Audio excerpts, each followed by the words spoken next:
আসসালামু আলাইকুম। আমার নাম মিস তাসনিয়া রানা তামান্না। আমার বাবার নাম মোহাম্মদ রানা মাসুদ। আমাদের জেলা জয়পুরহাট, থানা পাঁচবিবি। তো আমি ওখানে থাকতে আমি হিলিতে ছিলাম। হিলিতে থাকতে আমি Ferdous Ali Khan model school and কলেজে পড়তাম। ওখানে একটা ছেলের সাথে আমার সম্পর্ক হয়।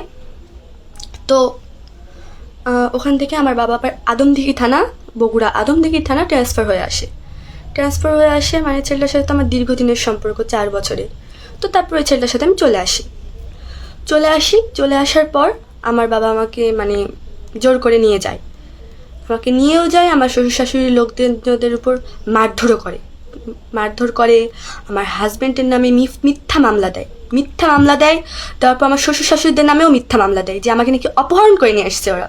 ওরা নাকি আমাকে অপহরণ করে নিয়ে আসার পর আমার বাবা তারপর আমাকে মানে আদমদিঘি যেখানে আমরা থাকি ওখানে আমাকে নিয়ে যাওয়ার পর আমাকে বগুড়া কোর্টে তোলার আগে আমাকে মারধর করতো, মানে প্রচুর ধরনের মারধর করতো আমাকে। তুই কোর্টে বলবি যে তোকে অপহরণ করছে, এরকম হুমকি টুমকি দিত। ঠিক আছে, হুমকি টুমকি দিত, তোকে অপহরণ করছে এরকম বলবি না, তোকে মেরেই ফেলবো। তাও আমি কোর্টে বলিনি। আমি ওই আমার 22 ধারা একটা জবানবন্দি আছে, ওখানে আমি বলছি যে না, আমাকে অপহরণ করেনি, আমি ইচ্ছাকৃতভাবে গেছি। আর আমার বাবাকে মানসিকভাবে প্রচণ্ড আমাকে টর্চার করতো, প্রতিদিন মারধর করতো। মানে অমানুষ যেরকম মারে ওইরকম, আবার একটা সাইকোর মতো মানে আমাকে মারধর করতো এরকম, যে মানে ওনাকে জিততেই হবে, আর আমার এই রিলেশনটাও উনি মেনে নিবে না। তো তারপর আমি ওই জবানবন্দি দিয়ে আসার পর বাসায় চলে আসার পর আমাকে মানে মারধর তো করে। মানে বাসায় আসার পর আমি সেফ হোমেও থাকতে চাইছিলাম, আমাকে সেফ হোমে রাখেনি আমাকে বাবা মার সাথে পাঠাই দিছে আমাকে। এখন বাবা আসে, আমি ওদের টর্চারিং কোনোভাবে সহ্য করতে পারছিলাম না। তারপর আমি কি করি, আমার হাজব্যান্ডের কাছে আমি আবার পালায় চলে আসি।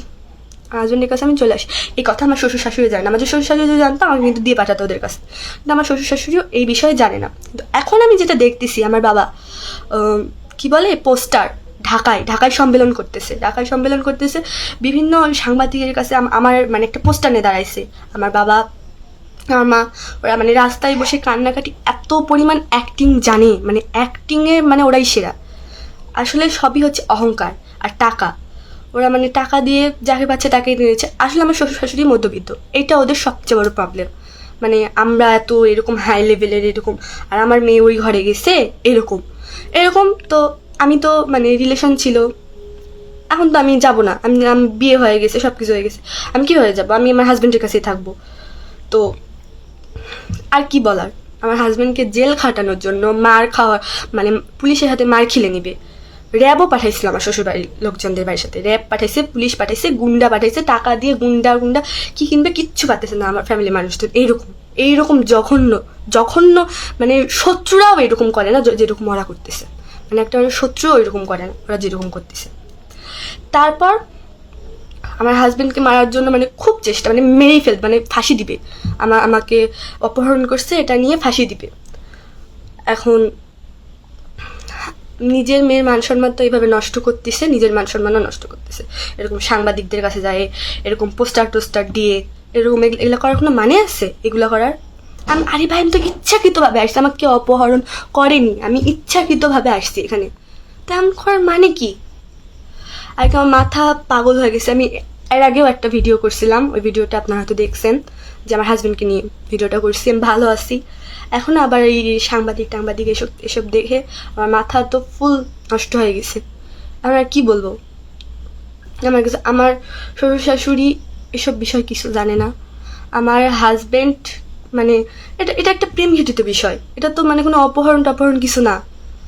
আর কি বলবো, আব্বু আমি যেখানে আছি অনেক ভালো আছি, দয়া করে আমার পিছু ছাড়ো, আর এগুলা করো না। পাশে যাকে দেখতেছেন এটা আমার বাবা। তো ঢাকায় যেগুলো সম্মেলন করতেছে এগুলো সবই ভুয়া, মিথ্যা। তো আমি যেগুলো বললাম এগুলোই সত্যি, আমি নিজ ইচ্ছায় এসেছি, আমাকে কেউ অপহরণ করেনি। তো সবাই ভালো থাকবেন, আসসালামু আলাইকুম। আর ভিডিওটা বেশি বেশি শেয়ার করবেন।